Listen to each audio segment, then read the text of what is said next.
This video is not about the excessive bugs currently plaguing the new patch of Dead by Daylight. This video is to address the idea of fog vials and their impact on accessibility, as well as the implications of addressing accessibility in a video game. I do not have any negative feelings towards accessibility, nor should you assume going into this argument that I do.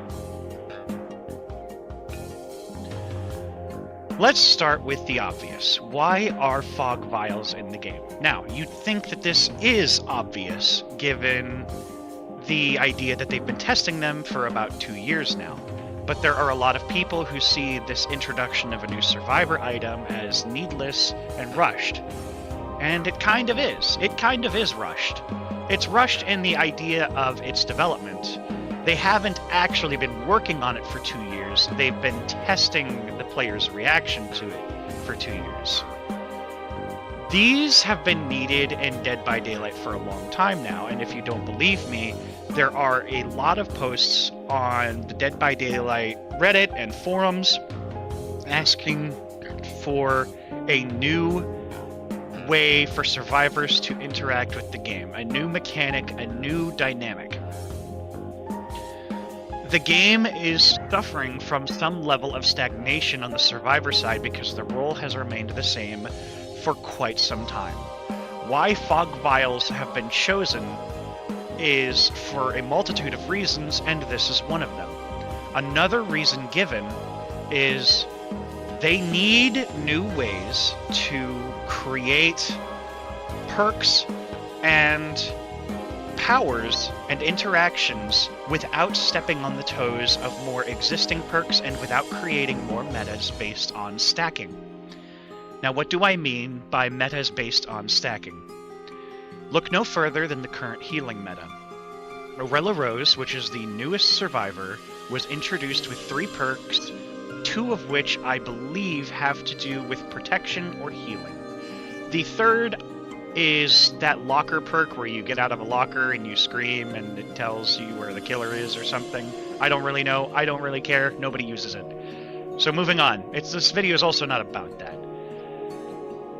So more interactions need to be given to survivors in this game to prevent making more healing perks, more gen perks, more exhaustion perks. There needs to be more things to go around so that we stop stepping on everything's toes. We have to keep buffing everything, we have to keep nerfing everything, we have to keep rebalancing because this stacked in an unintended way. Fog vials are here because there needs to be a new thing here. Whether or not you agree with the thing that they chose is also not the topic of this video, because they chose this, and that's what's important, and that's what we're talking about.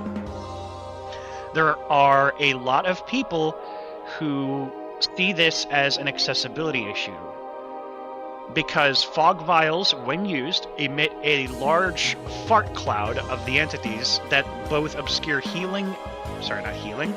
that both obscure hearing and vision of the killer.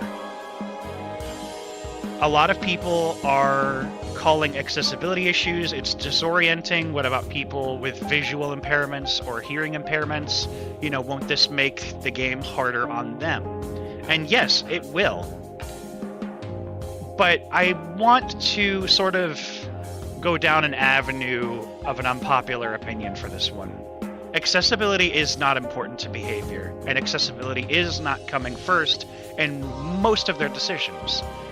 And this is true for just about any game you'll see. This is not something unique to behavior, this is not something uniquely malicious to behavior.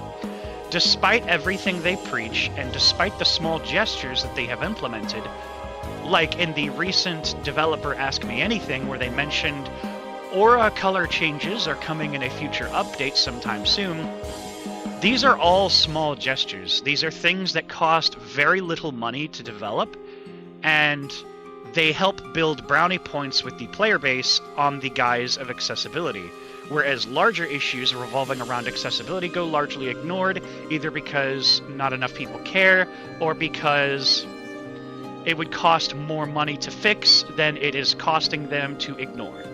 And this is how a business has to function. A business has to function on how much money something costs to ignore versus how much it costs to fix. They have to keep making a profit. Now, for something like Plague, where people say I have emetophobia, Plague's vomiting sounds make me feel sick, why haven't they fixed this? Well, I mean, being a vomiting killer is part of her identity. I am personally not a big fan of the arachnophobia mods, but that's a whole other rant in itself. I don't think they're ever going to fix Plague.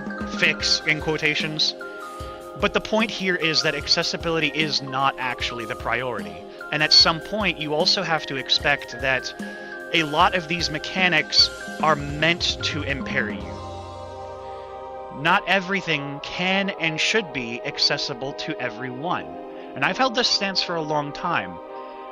A fog vial is not something that's meant to obscure your vision and meant to obscure your hearing, is not going to be friendly to people with hearing impairments or visual impairments. I have to wear glasses. I have slight hearing damage because I had a lot of ear infections as a child. I have to wear a headset for DVD, but of course most of us do because audio cues are very important in this game. But that doesn't make me anything special. Now, there are people with worse visual impairments than me. There are people with worse hearing impairments than me. And while I sympathize with them, that's not going to make this mechanic go away. This mechanic exists because it is a way for them to introduce new things in the game that do not affect generator speed directly or healing speed directly, which have been the two most important things in this entire game. This affects looping, mostly. This affects survivors having the ability to get away. This is a very indirect thing that could either be useful or useless. Dredge is another example of a killer or a function in the game that is meant to impair you. Dredge's Nightfall is meant to impair you. This is not going away. This is part of his identity. If they wanted to keep him accessible to the visually impaired, they would have never made him. Accessibility does not come first from this company, and unless it directly dips into their profits, you shouldn't expect it to come first into this company.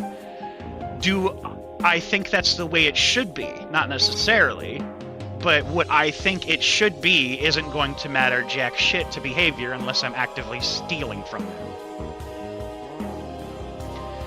This video is not really about balance, but I am going to give my personal opinion on the power level of fog vials. I don't think they're a big issue. I know there's a narrative going around where fog vials are extremely overpowered, they can disorient you. I was watching the Mr. Headache, who is a really good Xenomorph man, you should really go check him out. I also did a video responding to one of his criticisms before, where he mentions, and I was even watching a video, I was watching his stream live, and it was a match on Haddonfield, where a fog vial bought the survivors 2 generators worth of time because it disoriented him. And while it's frustrating, I also acknowledge that this is kind of their point. Brand should have had that hit. By all means, he should have had that hit. He earned that hit. The survivor had made a mistake, dead zoned themselves, and that should have been the end of it.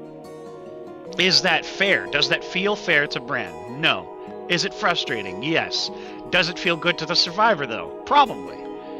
This item is not put into the game to make us killers feel better, and we have to understand that.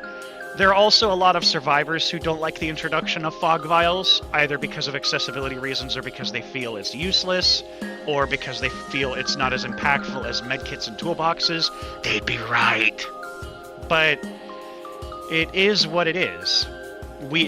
They're not going anywhere. I don't think fog vials are overpowered, but that's just a personal part of my opinion. Franklin's demise, also mentioned in a video by the Mr. Headache, has only been nerfed for one of 2 reasons. I don't think that Franklin's demise was nerfed out of any consideration for its actual balance, because why the fuck would it? The only explanations available for why Franklin's demise was nerfed was maliciousness or incompetence. They either nerfed Franklin's demise because They wanted to get as much value out of fog vials as possible. They wanted this to be the item update. This is the big item update. You have to use the items. There will be no escape. The killers can't counter any of them. Overpowered medkits, not a problem. Or incompetence. We couldn't figure out how to make the item charge decay rate work with the new fog vials, so we gave up. There is no way they nerfed Franklin's demise out of a genuine consideration for its pick rate or balance. It was done so purely for the sake of the new items, or purely because they couldn't figure it out. The fog vials are not going away. They're here to stay. They've been testing the introduction of this new item for a long time, and if you're actually one of the people suggesting they should just delete them altogether, that is both wasteful and unrealistic. These items have been... their reception, rather, has been tested for 2 years. I wouldn't say that the items' interactions have been tested for that long. It doesn't feel to me like these items have been tested for more than a few months, if that, because of all of the bugs. But again, this is not a video about that. This is not a video about the chase bugs, which are plentiful. This is not a video about the power interaction bugs, which are also plentiful. This is not a video about all of the balance issues plaguing this patch. This is not a video about any of that. This is a video about fog vials, and those are not going away because behavior feels like Dead by Daylight needs this injection of fresh mechanics into the survivor side so that they can make perks around it, so that they can make powers have interactions with it, so that they can make the game do something else other than gens and healing. And that's a topic I wanted to talk upon earlier. The healing meta has arisen because we don't have anywhere else to go. There are so many perks in this game that feels like it has to keep adding new perks, new survivors, new killers, new maps, new content. It has to add new because it is a live service game. So, in order to stop this vertical climb, in order to stop this synergy power creep, we need new things. We need to spread ourselves horizontally, not vertically. We can't keep having healing perk A, B, C, D, E, F, G, H, I, J, K. You get the picture. We need new stuff, and I will agree with behavior on that. I don't know if fog vials were the right call. It's not my call to make. I don't like the fog vials. I don't even like that behavior's approach to accessibility is to just earn brownie points with small things like aura colors. But it is the way it is. And I just wanted to make this video to address all of these, because I've been seeing these complaints pile up in the community since yesterday, and they piled up very quickly. People were very quick to say, behavior, why didn't you care about accessibility now? I thought you were the accessibility first behavior. They never were. Behavior, like why, like the fog vials are dog shit. Why did you do this? Why is this bugged? Why is that bugged? You know, they're catching a lot of flack, and I think it's because people are either using it as a veil to just disguise the fact that they don't like the thing they added, or they were giving too much credit to behavior in the first place. Maybe that's a little cynical of me to say, but I ended up being right in the end. I hope this video was entertaining to you. Thank you all for watching, if indeed you still are. Be sure to hit that like and subscribe button if you want more, and be good people. Bye-bye.